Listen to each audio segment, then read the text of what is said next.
Ndokwasai mose muzita raShe wedu Mambo Jesu. Muvambi nomupedzesa kutenda kwedu. Ndini evangelist Chikonde. Anoenderera mberi nekudzidza tiri pamwe chete chitariro chakavanzika chekuponeswa kwedu kubva mukati mesoko raMwari. Truth revealed. Truth revealed. Ndoni yatoda kutarira world dominance. One world religion at last. Is the Bible silent? Now, tikada kucherechedza pane nyaya iri kunetsa one world religion. Chinamato chimwe chete chinenge chitungamirirwa nemunhu mumwe chete mupasi rose. But remember, zvinamato zvakasiyana siyana. Kune vanotenda muchiBudha, kune Islam ine minama ine zvainotenda zvinosiyana nechiKristu, kune Hinduism, kune mareligions akasiyana siyana, kune vanotenda muchivanhu, kune American witchcraft, kune vanotendawo musatanism. Andimoona masatanic churches ariko. But vanhu vese ivava anzwa vari kubatanidzwa kuti vaumbe one religion. Maybe tichazviona mune mama lessons anotevera. But pane pfungwa inokosha yatofanira kungwarira. Wayo nyika iri kubatana ichitsvaga runyararo. But Mwari anoti kudei. Ndakaiti mboona chidzidzo chikuru chatinowana muancient Israel. Israel yakatitangira mistakes apa avakaita uye akazovakosta sei. Alright? Mapsalm 106 verse 34 to 36. They did not destroy the nations concerning whom the Lord commanded. Mwari angavaudza kuti vaparadze ndudzi dzose dzakavatenderedza kuitira kuti that influence isakwanise kupenetrate kusvikira kwavari. And Jerusalem rangarakadzi vakanga vakarisa ruzhowa kana kuti jurawo to make sure against any foreign interference and foreign influence. But zviri kunzi havana kuita sezvavanga varayirwa naMwari. Verse 35.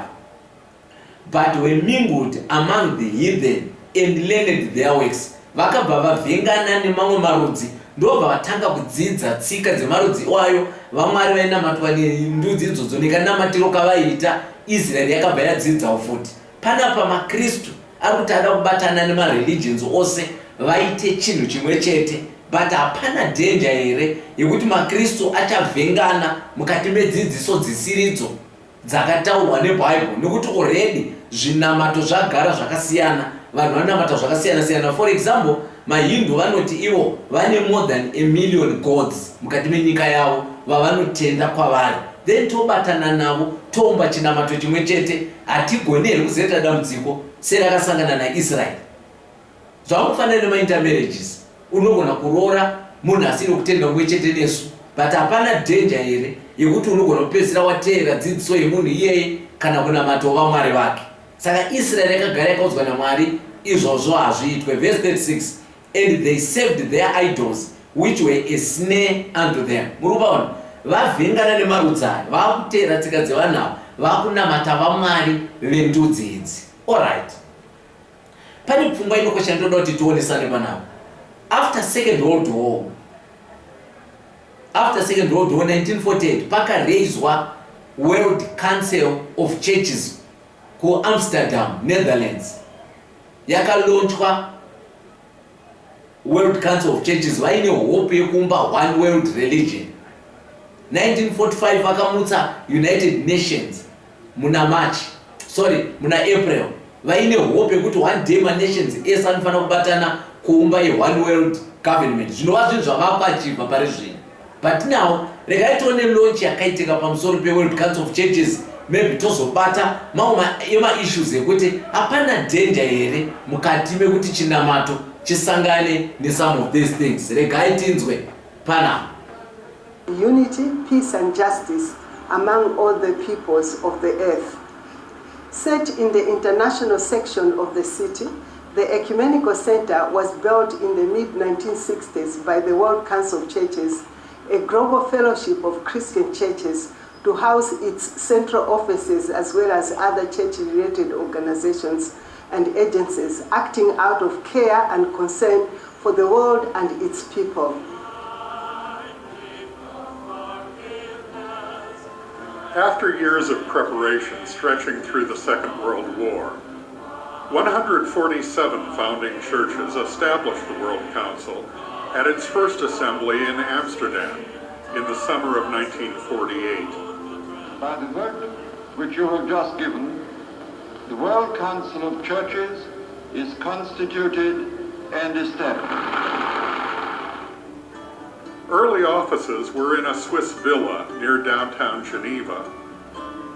But in the mid-1960s, the Council commissioned a new ecumenical center.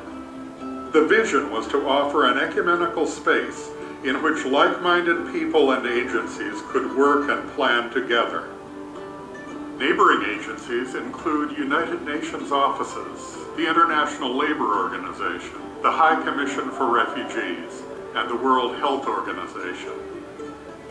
Among the Alright, now chikuchinja ndotumbati chokuti zviri kunzi ecumenical center yavakavaka inohosta ma-churches ose kana ma-religions ose. Ndo pane maofisi pakabva paiswa kuti maofisi e-United Nations, International Labour Organization.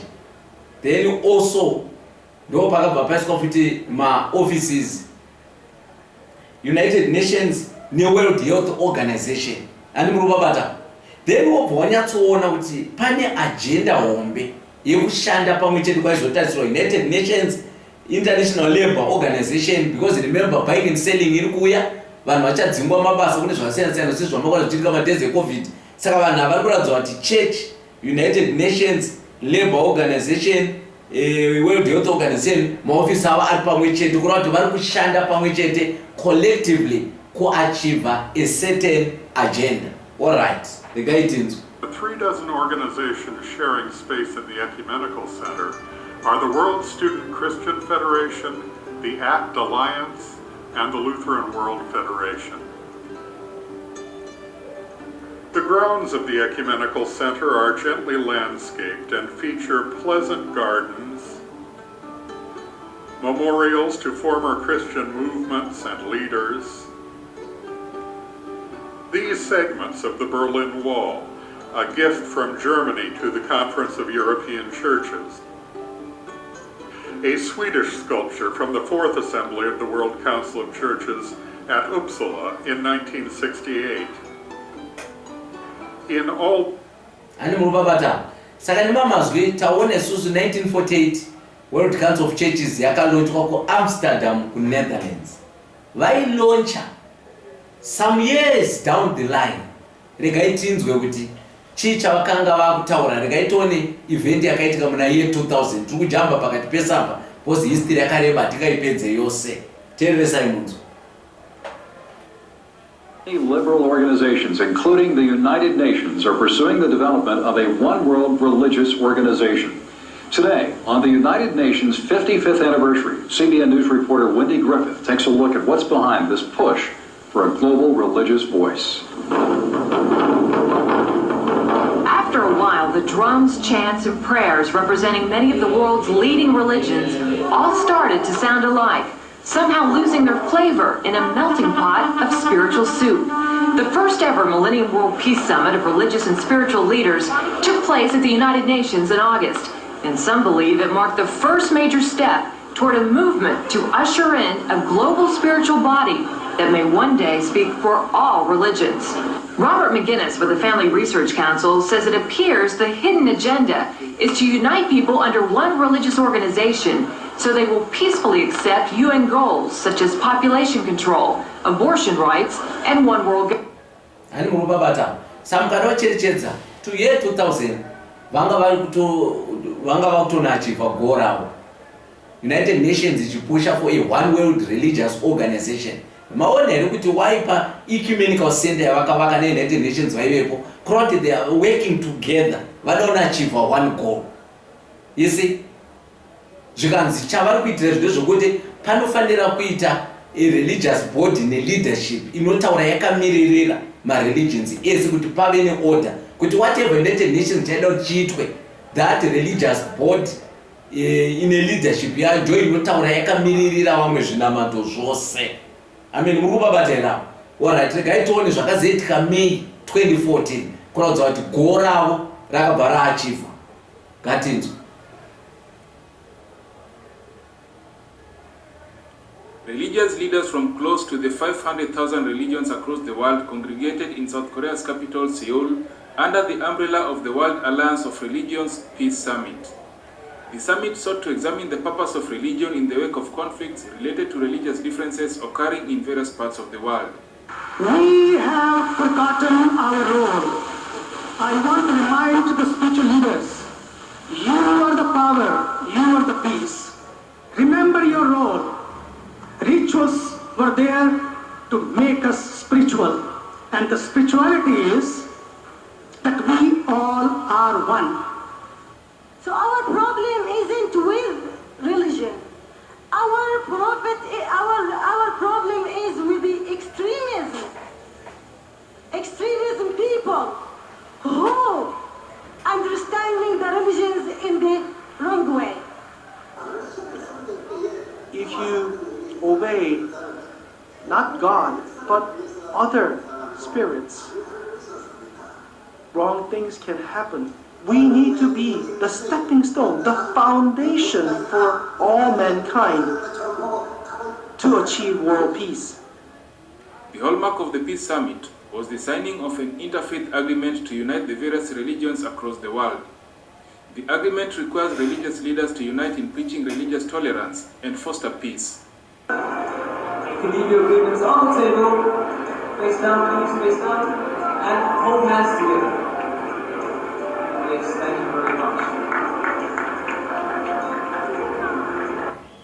Ani urubabata. Saka kurati mamazwi vaifollowa kubva kumashure kusvikira pari zvino 2014 muna May vakabatanidza mareligions ose vakasiyana na interfaith agreement. Interfaith agreement inoreva kuti imimi nekutenda kwenyu, imimi nekutenda kwenyu, nekutenda kwenyu hamusiye kutenda kwenyu, asi toda kutsvaka common ground patinobatana toshanda pamwe chete kuti Mwari watiunamatai one.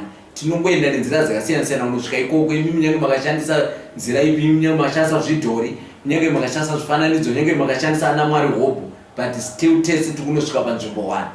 Israel yavhengana nevahedheni, vakapedzisira varasika muono, vakarasika paMwari wekudenga, vakapedzisira vakushumira vaMwari vevahedheni. Mwari wekudenga ngatibatsire, tiri parisk yekuita zvimwe chete zvakaitwa neancient Israel.